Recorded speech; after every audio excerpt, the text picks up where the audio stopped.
3 deputados pedem vista e adiam a decisão da Comissão de Constituição e Justiça da Câmara sobre a prisão de Chiquinho Brazão, suspeito da morte de Marielle Franco. O presidente francês Emmanuel Macron visita o Brasil pela primeira vez e se encontra com Lula em Belém, palco da COP30. E você vai ver também. General da Reserva Mauro Lorena Cid, pai do tenente-coronel Mauro Cid, depõe a Polícia Federal 4 dias depois da prisão do ex-ajudante de ordens de Bolsonaro. Agora no Rede TV News.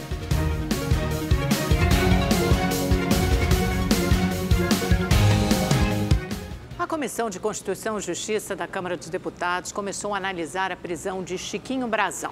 O relator deu um parecer para que o deputado federal continue preso, mas a votação foi adiada. O repórter Igor Damasceno está ao vivo em Brasília e tem mais informações. Boa noite, Igor.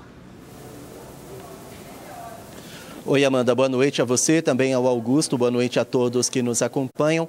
Pois é, o motivo do adiamento da votação é que o deputado Gilson Marques, do Partido Novo de Santa Catarina, pediu vista, ou seja, mais tempo para análise. A justificativa é que ele quer analisar todos os critérios constitucionais para então decidir se concorda com a permanência de Chiquinho Brazão na cadeia. A discussão foi adiada para as próximas 2 sessões na CCJ, com o feriado de Páscoa nesta semana e também a janela partidária na semana que vem. A expectativa é que essa votação lá na comissão só ocorra no dia 10 de abril. Chiquinho Brazão se elegeu deputado federal pelo União Brasil do Rio de Janeiro, só que ele foi expulso do partido no fim de semana, logo depois da prisão preventiva. De acordo com a Polícia Federal, ao lado de Domingos Brazão, irmão dele, e do delegado Rivaldo Barbosa, Chiquinho Brazão teria mandado matar a vereadora Marielle Franco porque ela atuava contra projetos de regularização fundiária, que é uma pauta defendida por ele.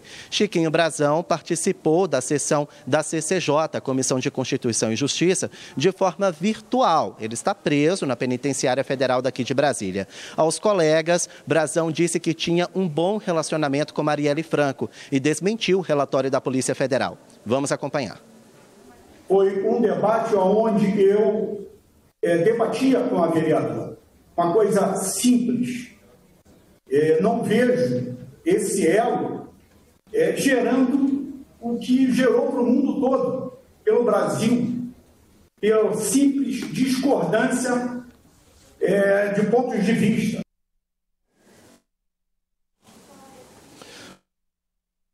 Antes disso, o relator, que é o Darcy de Matos, do PSD de Santa Catarina, apresentou um parecer favorável à prisão de Chiquinho Brazão. Segundo o parlamentar, as provas já apresentadas em delação premiada são suficientes para comprovar o envolvimento do deputado federal com o caso Marielle Franco. Nós preparamos uma reportagem com os desdobramentos políticos desse caso aqui no Congresso Nacional. Vamos acompanhar. A análise na Comissão de Constituição e Justiça é o primeiro passo para que os deputados decidam se mantém a prisão de Chiquinho Brazão, apontado como um dos mandantes do assassinato da vereadora Marielle Franco e do motorista Anderson Gomes. O relator na CCJ, Darcy de Matos, leu o relatório em plenário e defendeu que Brazão continue preso preventivamente. Ele disse que Chiquinho Brazão acreditou que poderia abusar do direito ao foro privilegiado. Considerada a gravidade dos fatos trazidos à decisão, adianto que considero correta a necessária decisão proferida pelo ministro Alexandre de Moraes, nos autos do inquérito 4.954, Rio de Janeiro. Ratificada pela segunda turma, a unanimidade, pois não nos afigura razoável que o constituinte originário tenha imaginado a imunidade à prisão cautelar assegurada aos parlamentares em casos como o que ora examina. Após a análise na CCJ, todos os deputados vão se reunir no plenário da Câmara e decidir se mantém a prisão. A votação é aberta. Cada parlamentar precisa declarar o voto na frente de todos. São necessários 257 votos para manter a prisão de Chiquinho Brazão. É um caso difícil, sensível para todos nós, né? Todos tratam esse assunto com o máximo cuidado, pela repercussão que sempre teve. É complexo, é grande. Nós estamos providenciando para todas as assessorias todo o material que foi entregue à presidência da Câmara, para que todos tenham este prazo para realmente se posicionarem com todo o zelo, com todo o cuidado que o assunto requer. Hoje, integrantes do governo federal e parlamentares prestaram homenagem à vereadora Marielle Franco. Eles seguraram flores e cartazes com a foto da vereadora. A viúva do motorista Anderson Gomes, assassinado junto com Marielle, fez um desabafo. É uma dor tão profunda, é uma dor que eu acho que eu não consigo nem colocar em palavras. E é uma ferida que não vai cicatrizar. E agora, olhando para esse cenário todo, é muito maior.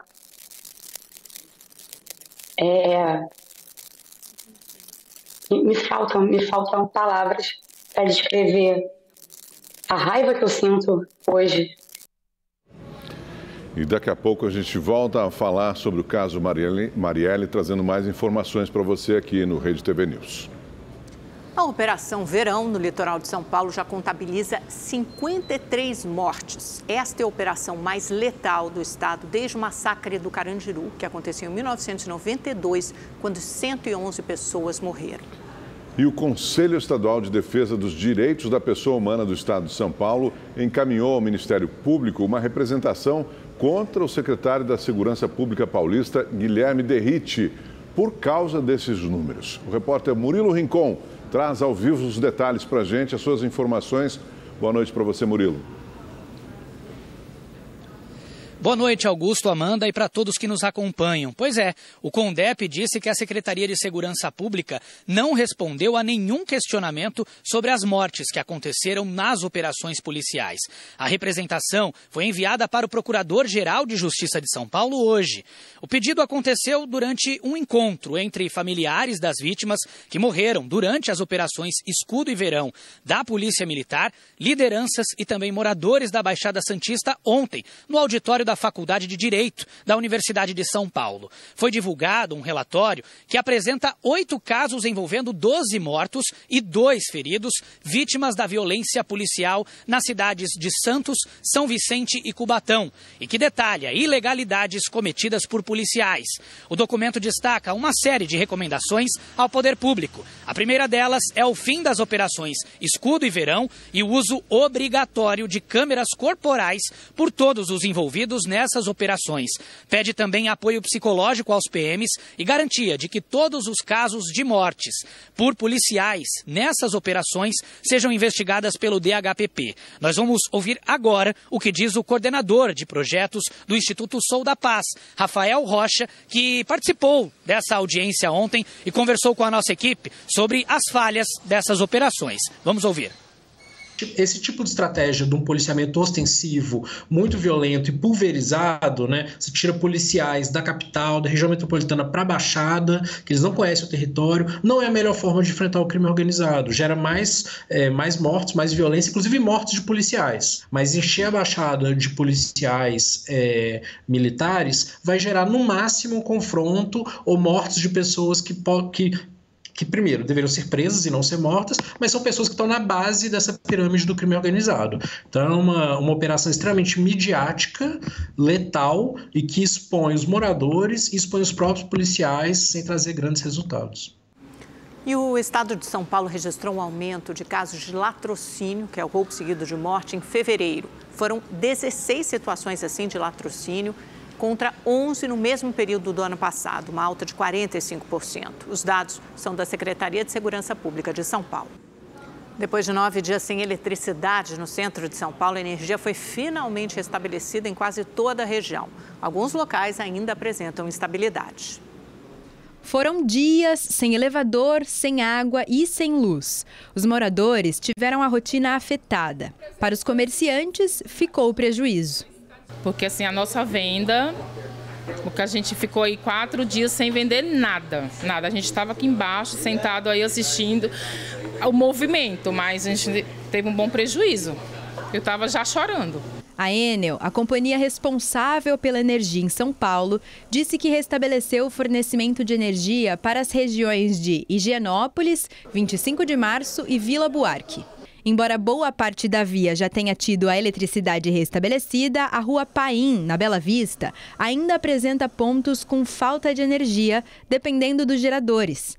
A via teve 3 apagões desde o início da instabilidade na região. A previsão é que a energia voltaria por completo até às 5 da tarde de hoje, mas até o momento, os pontos com falta de luz ainda não foram corrigidos. Esse é um dos geradores que funcionava aqui na Rua Paim, uma das mais afetadas pela falta de energia na capital. Mas moradores contam que o equipamento não foi capaz de atender todos os clientes e que quedas de energia ao longo dos dias foram recorrentes. Tem hora que tem energia, tem hora que não tem. Então, a população que está sofrendo com isso. Tem cadeirante, tem pessoas idosas que o elevador não vai até o final, não tem água para todo mundo e porque não tem energia. Então, o gerador não está funcionando normal como é para ser. Então, ele tem que ter um jeito de arrumar para ter uma solução para a população, porque não é justo o que está acontecendo. Mesmo com a rede quase totalmente restabelecida, o medo de novos apagões entre os moradores continua. Tenho medo, claro. Eu morro de medo da energia cair de novo, porque a gente depende, não tem outra alternativa e isso acarreta outros problemas. Falta energia, falta água, a gente acaba perdendo alimento, né? Geladeira que liga e desliga o tempo todo, televisão, os nossos eletrodomésticos e quem responde por tudo isso? Então é um receio, sem dúvida. Uma descoberta de pesquisadores da Universidade Federal de Minas Gerais pode ajudar no tratamento dos casos mais graves de dengue. O estudo mostrou que a infecção fica fora de controle quando um grupo de células de defesa do organismo não funciona corretamente. Cleiton está internado em Belo Horizonte e ainda não tem previsão de alta. Os sintomas da dengue começaram na última sexta-feira com febre e muita dor de cabeça. Eu não estava conseguindo mais ficar de pé, então tinha que ficar sentado e às vezes deitado no chão. Exames de sangue mostraram que o índice de plaquetas estava abaixo de 70 mil. O ideal é pelo menos 150 mil. Ele chegou a desmaiar no hospital e precisou de muita hidratação. Devo ter tomado no primeiro dia, no dia 22, uns 7 litros desse assim, rápido, porque eu estava muito desidratado. Quadros como o dele aparecem sempre por aqui com o aumento dos casos de dengue, mas um estudo pode mudar esse panorama. Pesquisadores do Instituto de Ciências Biológicas da UFMG descobriram que o controle da infecção no organismo depende de um grupo de células específicas do sistema de defesa. Os cientistas analisaram amostras de sangue de pacientes que testaram positivo para a dengue nas epidemias de 2013, 2015 e 2019. O estudo foi feito com 123 pessoas divididas em 3 grupos: voluntários que nunca tiveram dengue, doentes com sintomas leves e pacientes diagnosticados com a forma mais grave da infecção. Todos passaram por 2 avaliações. Quando o vírus se espalha pelo corpo, as chamadas células T reguladoras entram em atividade para controlar a inflamação.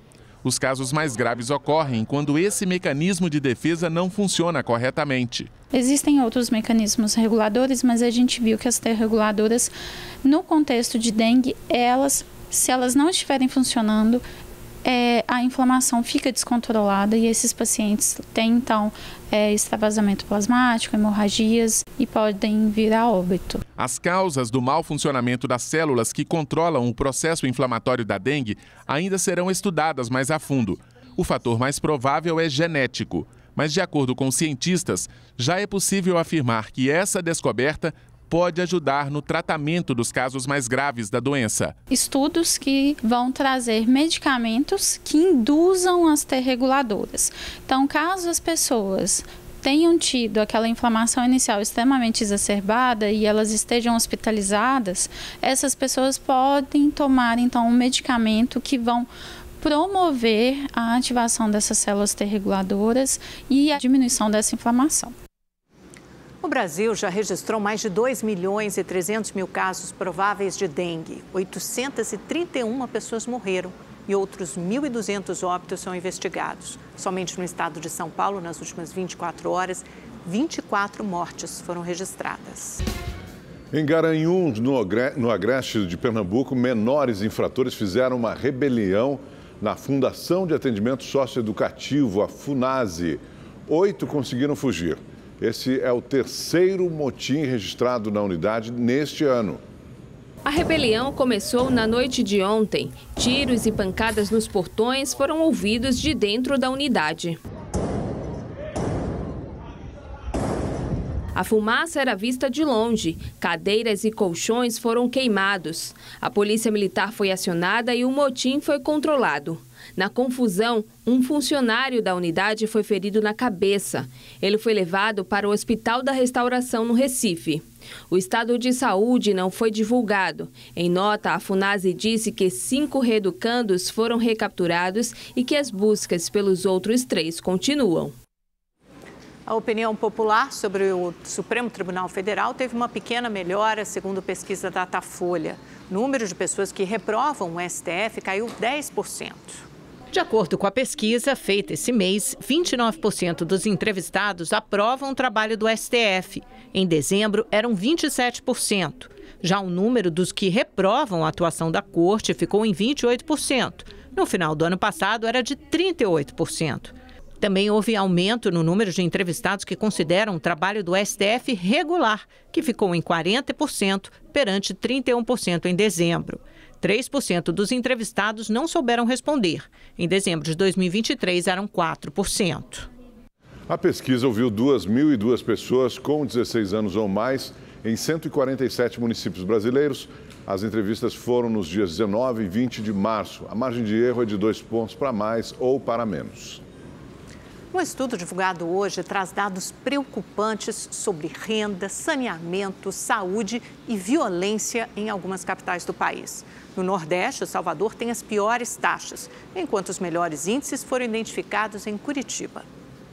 A pesquisa Mapa da Desigualdade, realizada pelo Instituto Cidades Sustentáveis, avaliou 40 indicadores sociais em todas as capitais do Brasil, exceto em Brasília. O Nordeste e o Norte ocuparam as 15 últimas posições do ranking na avaliação geral. Com 677 pontos, Curitiba, no Paraná, lidera a relação com os melhores índices, enquanto Porto Velho, em Roraima, com 373 pontos, está no final da lista. Na análise de renda, saúde e segurança pública, o Sul, o Sudeste e o Centro-Oeste se destacaram com taxas 10 vezes acima dos indicadores do Nordeste e Norte. A gente mostra que tem uma desigualdade muito grande entre as capitais brasileiras.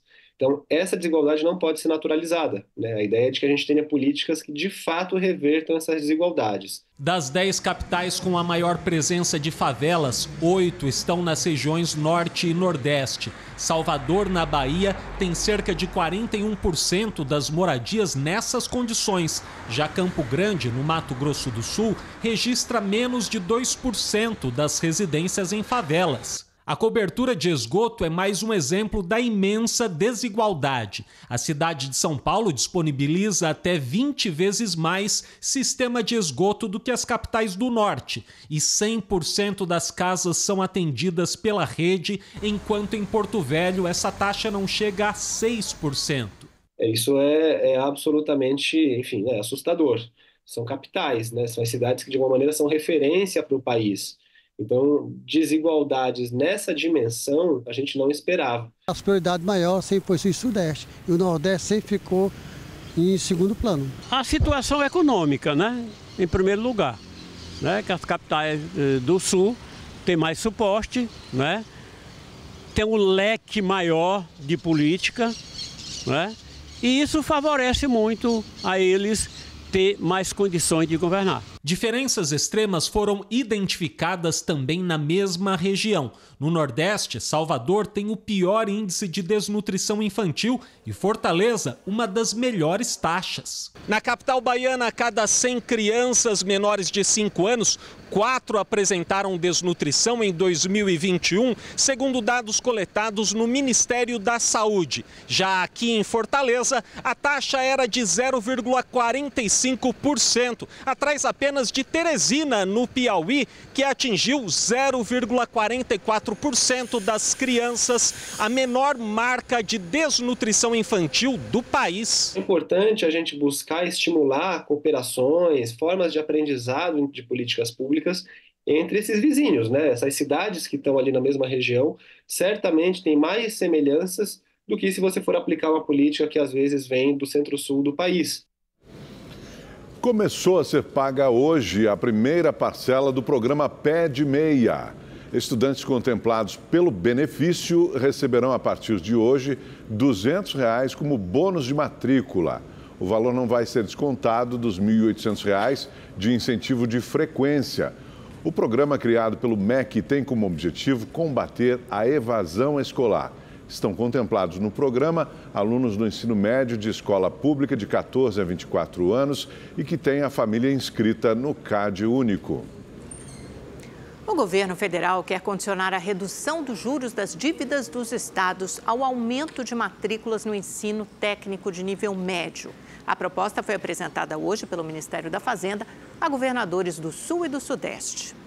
A proposta é mais uma etapa na renegociação da dívida dos estados. Os governadores reclamam que a forma de correção, com base na variação da Selic ou da inflação, deixa a dívida impagável. Por isso, eles pedem que a atualização seja feita com base no crescimento da economia ou com juros fixos de 3%. Pela proposta, os estados devem se comprometer a investir na economia com a redução dos juros, na criação de vagas para o ensino técnico de nível médio. O estado que investir metade da economia terá juros de 3% ao ano. Se o investimento for de 75%, os juros serão de 2,5%. E quem investir toda a economia terá juros de 2% ao ano. A adesão será voluntária e o estado que não tem dívida terá como recompensa o acesso prioritário a linhas de crédito. Hoje, a dívida dos estados com o governo soma 740 bilhões de reais. Rio de Janeiro, Rio Grande do Sul, São Paulo e Minas Gerais concentram 90% desse valor. Vai haver uma atuação no juro atrelada a alguns compromissos interessantes que foram colocados hoje aqui, compromissos que vão proporcionar futuro, principalmente atrelados a investimento na educação profissional. Então vejo como muito positivo a iniciativa hoje do ministro Haddad, Padilha, do presidente Lula, para que nós venhamos a construir uma nova forma de gerirmos essas dívidas dos estados superendividados. O projeto será enviado ao Congresso como projeto de lei. A meta do governo federal é atingir mais de 3 milhões de alunos matriculados até 2030. A premissa do entendimento com os governadores é a troca de dívida por educação. O presidente está com isso na cabeça, é uma espécie de grande ProUni da educação profissional. Um programa de impacto para fortalecer as perspectivas de desenvolvimento do jovem brasileiro. O Índice Nacional de Preços ao Consumidor Amplo, IPCA 15, considerado a prévia da inflação oficial do país, registrou uma alta de 0,36% em março. A maior variação foi no setor de alimentos e bebidas, que subiu 0,91%. Apesar da alta, o índice teve desaceleração de 0,42 ponto percentual na comparação com fevereiro, quando o reajuste foi de 0,78%. No acumulado dos últimos 12 meses, o IPCA 15 ficou em 4,14%. O Banco Central confirmou a tendência de desaceleração na queda da taxa de juros a partir de junho. A sinalização está na ata da última reunião do Copom, divulgada hoje. Na semana passada, o Banco Central reduziu a taxa básica de juros em meio ponto percentual, como esperado. Foi o 6º corte seguido. Atualmente, a Selic, que é a taxa de referência para todas as operações de crédito, está em 10,75% ao ano. O presidente Lula se encontrou em Belém, no Pará, com o presidente da França, Emmanuel Macron. Os principais temas do encontro são a preservação ambiental e as questões climáticas. Em sua primeira visita oficial ao Brasil, o presidente da França, Emmanuel Macron, desembarcou por volta das 4h30 da tarde na base aérea de Belém. Lá, encontrou o presidente Lula. Em seguida, as autoridades foram em um navio da Marinha até a Ilha do Cumbu. Eles acompanharam a produção artesanal e sustentável do cacau. A região será sede da COP30 no ano que vem. Ainda na Ilha do Cumbu, Macron condecorou o cacique Raoni com a Legião de Honra, a mais alta honraria da França. O líder indígena é reconhecido internacionalmente pela luta que articula pelos direitos dos povos indígenas. A visita do presidente da França a Belém termina com o encontro dos representantes dos povos indígenas. De acordo com fontes da diplomacia francesa, a agenda de 3 dias no país vai abordar temas como investimentos bilaterais e discussões sobre questões climáticas e ambientais. Lula e Macron também devem conversar sobre temas como o acordo Mercosul, a União Europeia, a guerra entre a Rússia e a Ucrânia, a defesa da democracia, estratégias de combate à desinformação e responsabilização das plataformas digitais. De Belém, os presidentes devem seguir com os compromissos no estado do Rio de Janeiro. O governo brasileiro divulgou nota hoje demonstrando preocupação com as eleições na Venezuela. Informou que acompanha também atentamente o processo eleitoral no país. Em resposta, o Ministério de Relações Exteriores da Venezuela disse que o posicionamento do Brasil parece ter sido ditado pelos Estados Unidos. O emplacamento e a venda de veículos novos e usados nos 2 primeiros meses do ano aumentaram quase 25% no Brasil, em comparação ao mesmo período do ano passado.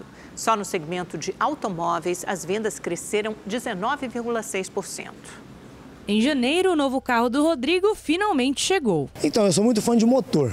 E a questão do motor desse carro é o que me chamou mais a atenção, que é a tração dele, né? A tração do carro eu acho que é o motor, a parte tecnológica.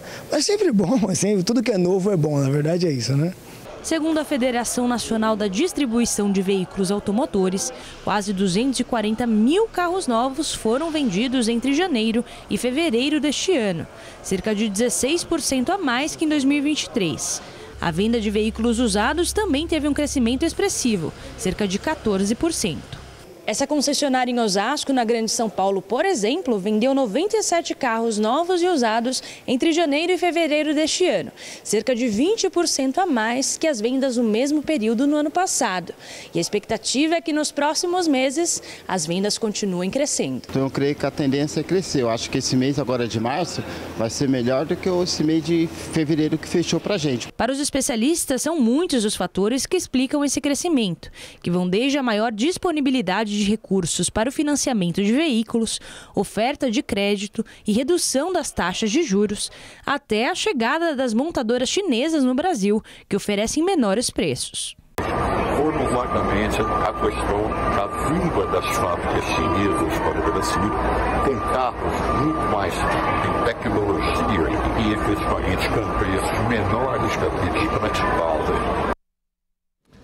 O governo definiu as regras para aderir ao programa que incentiva a descarbonização da frota automotiva do país. A previsão é conceder cerca de 19 bilhões de reais em créditos financeiros até 2028.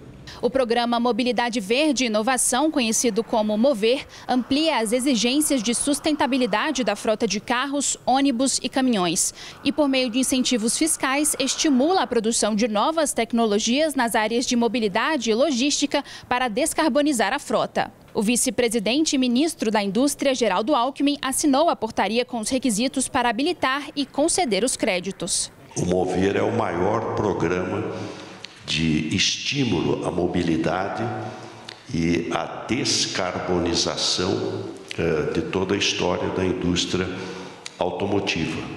Então, ela estimula com créditos financeiros, serão 19,5 bilhões até 2028, estimulando a descarbonização. As empresas vão poder abater impostos federais como contrapartida aos investimentos em pesquisa e em novos projetos de produção. O governo acredita que o programa vai estimular o desenvolvimento de carros híbridos, além de beneficiar toda a cadeia produtiva, como a de autopeças, além de qualificar a mão de obra e gerar emprego e renda. Para participar do programa, as empresas precisam produzir no país automóveis, ônibus, caminhões e outras peças. Ter projeto de desenvolvimento aprovado para a produção de novos produtos e modelos no Brasil ou criar no Brasil serviços de pesquisa, desenvolvimento, inovação e engenharia. Na cerimônia no Palácio do Planalto, o presidente Lula assinou o decreto que regulamenta a emissão de debêntures de infraestrutura, que são títulos de créditos que as empresas emitem. O governo vai priorizar os projetos que gerem benefícios ambientais ou sociais relevantes. Estamos de volta e é aquela horinha que todo mundo quer saber, porque é previsão do tempo, né? Acho que se tem uma pergunta, como vai ficar o tempo amanhã? Vai chover, faz sol, ainda mais em semana de feriado, né, Igor? Vamos lá. Bem-vindo, boa noite, querido Igor Silveira. E aí, chove amanhã, como é que fica? Boa noite, Amanda. Boa noite, Augusto. Boa noite para você que está em casa. Pois é, ainda tem previsão de chuva, sim, e ela continua sendo mais volumosa em áreas do litoral de São Paulo, na zona da Mata Mineira, também no Espírito Santo e pontos do Rio de Janeiro. Só que mesmo com essa previsão de chuva, o tempo fica abafado nessas regiões, viu? Como a gente vê aqui na próxima tela, no Rio de Janeiro, a máxima pode chegar na casa dos 28 graus e a mesma coisa em Belo Horizonte. Agora, em Vitória, no Espírito Santo, os termômetros registram 34 graus. Em São Paulo, o sol ainda aparece entre as nuvens, não esquenta. E olha, se chover, vai ser uma chuva fraca e isolada. A máxima pode chegar aos 23 graus amanhã, 25 graus na quinta-feira com previsão de chuva e 27 graus na sexta-feira do feriado. Agora, na região norte, o tempo ainda fica instável e pode chover a qualquer hora do dia em toda essa área que a gente vê mais escura aqui no mapa. No Nordeste também chove e o sol só continua, olha, no interior da Bahia. Agora, no sul do país não tem previsão de chuva nos próximos dias e em Porto Alegre a máxima pode chegar aos 29 graus amanhã, viu, Amanda, Augusto? Perfeito, obrigado, Igor. Torcer para parar essa chuva, né? Com certeza. Porque, olha, subiu para 20 o número de mortes em decorrência das chuvas que atingiram o Espírito Santo. Mimoso do Sul é a cidade mais afetada, com 18 mortos. Outras 2 pessoas morreram em Apiacá. Segundo a Defesa Civil, há 7 desaparecidos. Os desalojados passam de 7 mil.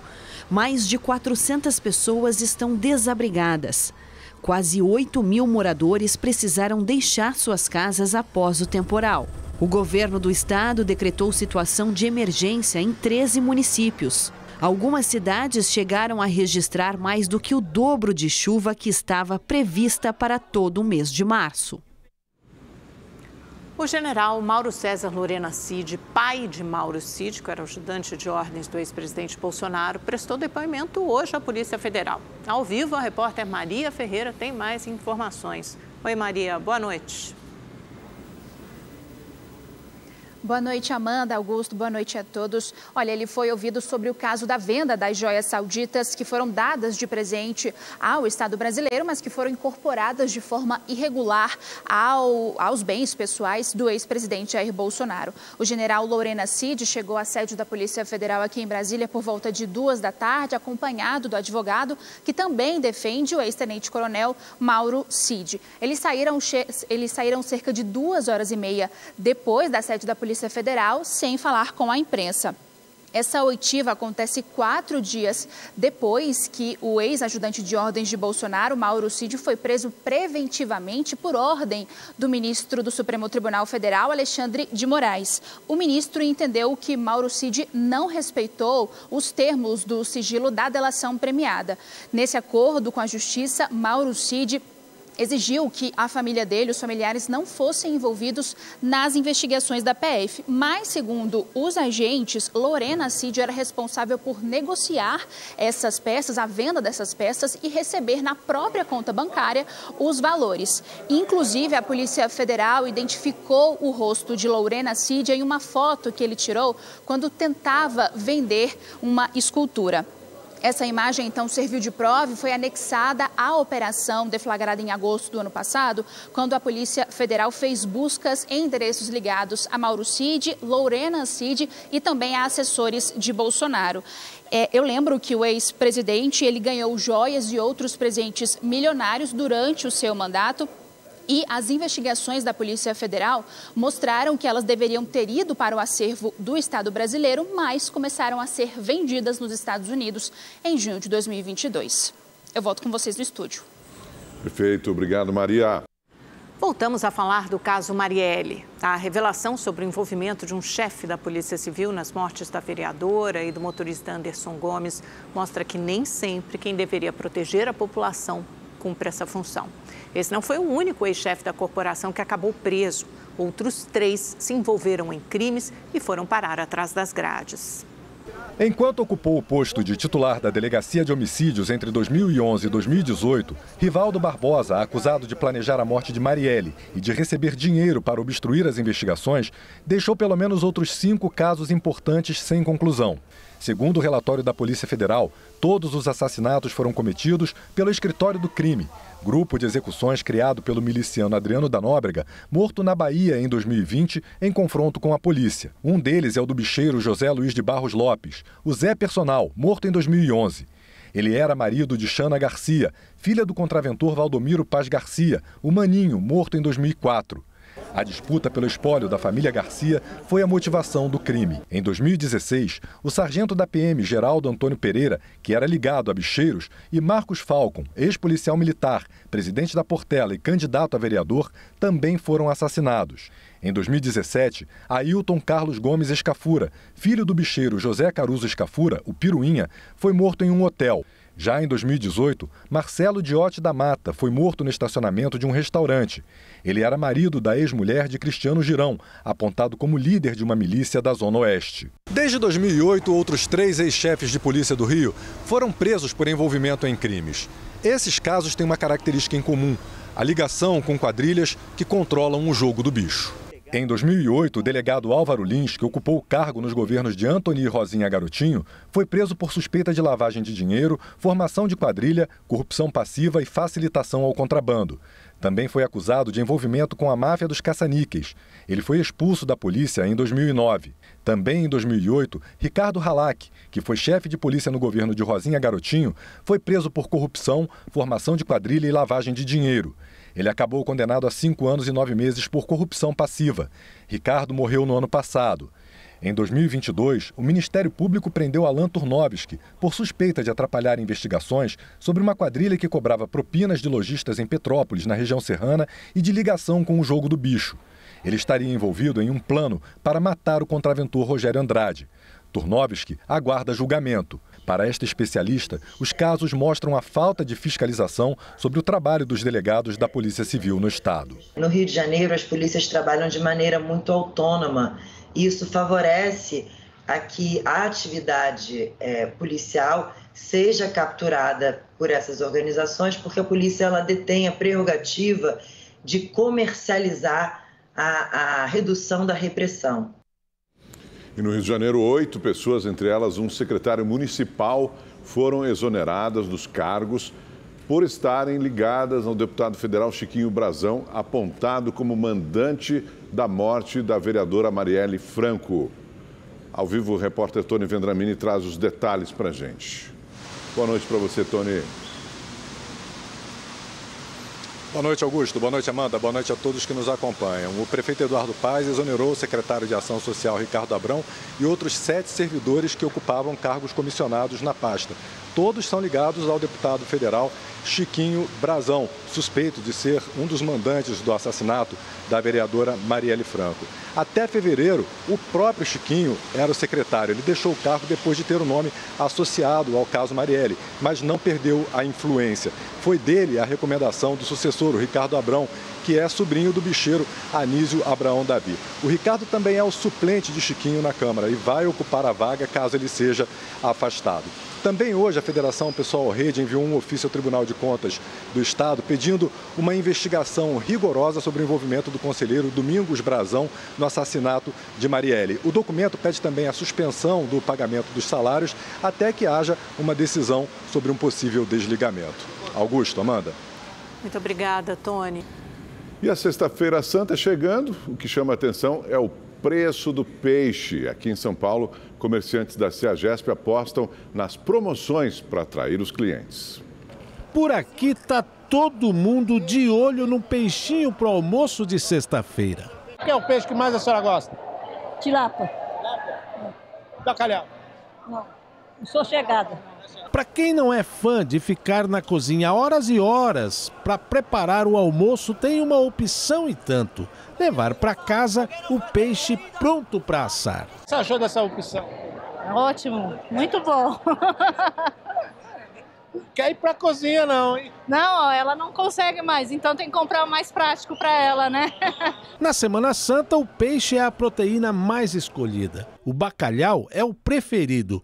Mas e o preço? O bacalhau salgado está um preço muito bom. Porque o bacalhau salgado está 200, 180, 200, o nosso está 89, um lombo bonito, sem espinho, campeão. E o pessoal está gostando. Mesmo na promoção, o bacalhau continua salgado para alguns clientes. Tô levando bonito, camarão e sardinha. Ah, é? Bonito. Você não vai fazer um bacalhau? Não, o bacalhau tá muito salgado. O bacalhau, na verdade, ele não é um peixe, ele é um processo usado para a preparação de um peixe nobre vindo lá do mar da Noruega e região e também de Portugal. E passa pelo corte, o resfriamento e o salgamento.